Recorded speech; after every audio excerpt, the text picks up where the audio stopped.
Bonjour, aujourd'hui je voudrais vous parler des huiles végétales. Quelles huiles végétales faudrait-il consommer en priorité? Eh bien, d'abord je vais vous parler des huiles végétales qu'il faudrait oublier parce qu'elles sont trop riches en acides gras saturés.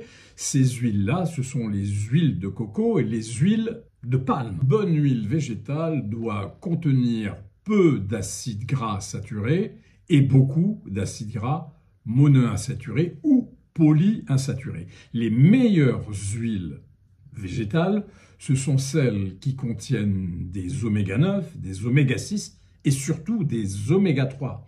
Alors malheureusement, l'huile d'olive, qui est qualifiée comme étant l'une des meilleures huiles végétales, ne contient pas d'oméga 3. Cela n'enlève en rien ses qualités pour la santé, bien sûr. Mais il y a mieux que l'huile d'olive en termes d'huile végétale. L'huile la plus riche en termes d'oméga 3, c'est l'huile de lin. Elle en contient près de 60%. Naturellement, chaque fois que je parle d'huile végétale, ce sont des huiles vierges, première pression.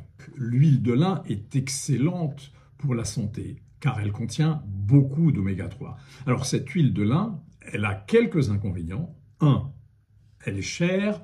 2, dès que vous l'ouvrez, il faut la conserver à l'abri de la lumière et au frigidaire, et pas plus de 3 mois, parce que sinon elle s'oxyde et son goût s'altère, ses oméga 3 vont se dénaturer et son goût va être altéré, elle va devenir très amère. Les nutritionnistes considèrent que l'huile qui est presque idéale, eh bien, c'est l'huile de colza, parce qu'elle contient un rapport assez équilibré entre les oméga 6 et les oméga 3. Alors l'huile de colza, bien sûr, il faut la prendre vierge et elle est moins chère que l'huile d'olive, par exemple, ou que l'huile de lin. L'huile de noix aussi est très intéressante car elle contient presque autant d'oméga 3 que l'huile de colza.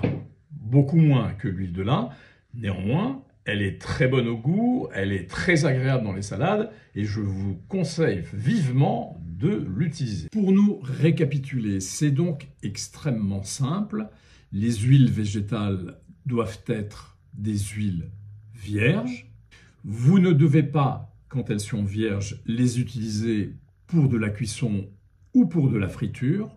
Vous devez, dans votre alimentation, les panacher, manger de l'huile d'olive, mais aussi prendre soit de l'huile de lin, soit de l'huile de colza pour avoir ces fameux oméga 3.